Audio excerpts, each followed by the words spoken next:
Hello everybody and welcome to yet another tutorial on a new opportunity to come and work for the EU institutions. We have published a competition to select specialists in the field of transport, an AD7 grade competition.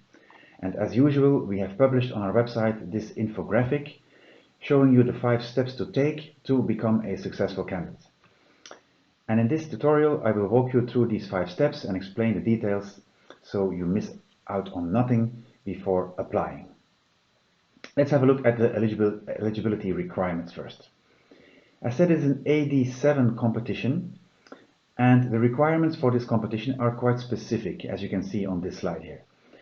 You are eligible when you have either a master degree in one of the mentioned fields there, law, economics, engineering, transport, logistics, or political science, plus 6 years of professional experience in the field, or a bachelor degree in the same fields plus 7 years of experience, or a degree in another field than the ones mentioned, plus 9 years of relevant professional experience. Now, when saying relevant professional experience, please read the notice of competition very carefully, because your professional experience must be acquired in a certain area and in a certain activity. There's a whole list of areas and activities explained in the notice of competition, so please check out carefully if your experience meets those requirements. Then of course there is a language criterion. You need to speak 2 official EU languages, one at level C1 and one at level B2 minimum, and one of both languages must be English for this competition. How does the selection procedure look like? It's a standard procedure, so it always starts with an application. Then of course there is a testing phase during which you sit 3 tests, after which you will be given your results of these tests. And after the results phase, of course, we hand over the lists of successful candidates to the institutions who will then recruit from these lists. Important to know is that all testing happens in one single day, all remotely. So you do not have to travel to a test center to sit these tests. You do not need to come to Brussels or Luxembourg or any other place. You can simply take these tests from your home computer at home. Everybody who gets invited to these tests and who sits these tests basically will sit the 3 tests mentioned. So the reasoning skills test, the field related test, and the case study. We do not communicate intermediate results of these tests. Everybody sits them all, and only at the end you will be notified of the result. So let's have a look at these different steps in detail. It starts with an application. As said, for this application you need an EPSO account. If you have one, you should use that account. If you don't, you can create one easily on our website. You apply through the homepage of our website as indicated here, and you can apply in any of the 24 languages. You should validate your application by the 7th of November, midday Brussels time latest, so you can go in and out of your application until then, but you must validate it the latest on 7 November. As said, everybody who applies gets invited to the tests. Once you are invited, you can book a date, and on that date you will sit the 3 tests. We start with a set of reasoning skills tests.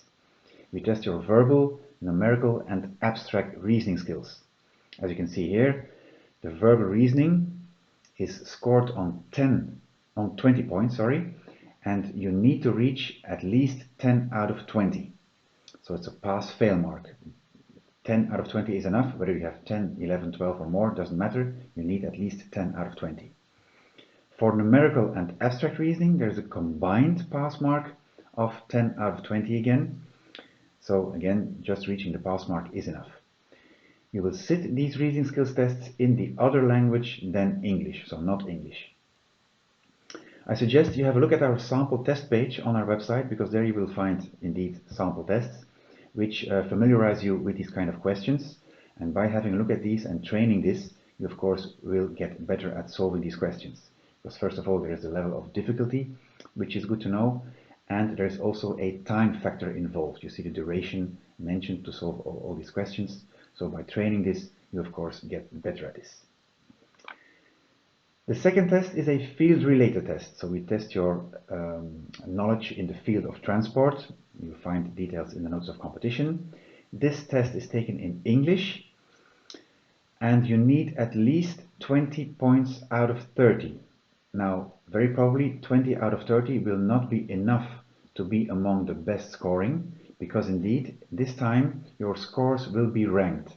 So only the ones with the highest scores will be able to find a spot on the list of successful candidates. So 20 out of 30 will probably not be enough to be amongst the best ones.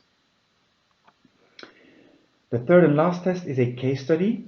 You can take it in any of the 24 languages, and you need to reach a pass mark of 5 out of 10. Again, just pass-fail, so 5 out of 10 is enough.